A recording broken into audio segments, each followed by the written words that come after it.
సమాచార హక్కు చట్టం పరిరక్షణ కమిటీ ఆధ్వర్యంలో జాతీయ అధ్యక్షులు జంగిటి శ్రీనివాస్ ముదిరాజ్ ఆదేశానుసారం జాతీయ ఉపాధ్యక్షులు ఏటి ఆంజనేయులు సూచనతో రాష్ట్ర కమిటీ తీర్మానంతో రాష్ట్ర అధ్యక్షులు ఎలిగండ్ల వెంకటేష్ ముదిరాజ్ నిర్ణయం మేరకు సమాచార హక్కు చట్టం పరిరక్షణ కమిటీ ఉమ్మడి మెదక్ జిల్లా సోషల్ మీడియా ఇన్ఛార్జిగా దేవులపల్లి భూపతిని రాష్ట్ర కార్యదర్శి జైన్ శ్రీనివాస్ చేతుల మీదుగా నియామక పత్రం అందజేశారు. భూపతి మాట్లాడుతూ ఇట్టి బాధ్యతను అప్పచెప్పినందుకు ప్రత్యేక కృతజ్ఞతలు తెలియజేస్తూ సమాచార హక్కు చట్టం పరిరక్షణ కోసం ప్రజా ప్రయోజనార్థం ఎల్లవెల్లా కృషి చేస్తానని తెలిపారు.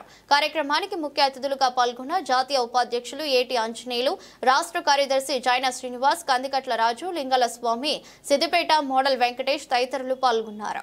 2005 సమాచార హక్కు చట్టం పరిరక్షణ కమిటీ ఆధ్వర్యంలో హక్కులు కాలరాస్తున్నటువంటి రాష్ట్ర కేంద్ర రాష్ట్ర ప్రభుత్వాలకు బుద్ధి చెప్పే విధంగా అవినీతి రహిత సమాజాన్ని నిర్మాణమే ధ్యేయంగా పనిచేస్తున్నటువంటి సమాచార హక్కు చట్టం పరిరక్షణ కమిటీ వ్యవస్థాపక అధ్యక్షులు జంగిటి శ్రీనివాస్ ముదిరాజ్ ఆదేశానుసారం ఈరోజు ఉమ్మడి మెదక్ జిల్లా సోషల్ మీడియా ఇన్ఛార్జిగా దేవులపల్లి భూపతి గారిని నియమించడం జరిగింది.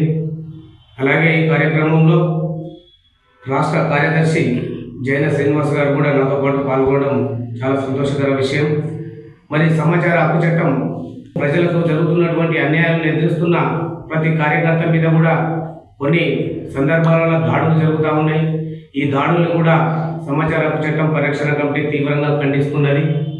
ఏ స్థాయిలో అవినీతి ఉన్నా కూడా ప్రతి ఒక్క కార్యకర్త సైనికుడే పనిచేస్తూ అవినీతి పరులను భరితం పట్టే పనిని ముందుగా మేము చేస్తూ ఉన్నామని చెప్పేసి మీ అందరికీ తెలియజేస్తూ సమాచార హక్కు చట్టం పరిరక్షణ కమిటీ అవినీతి రహిత సమాజానికి ఎల్లప్పుడూ ఎల్లవేళలా తోడుంటుందని తెలియజేస్తున్నాను.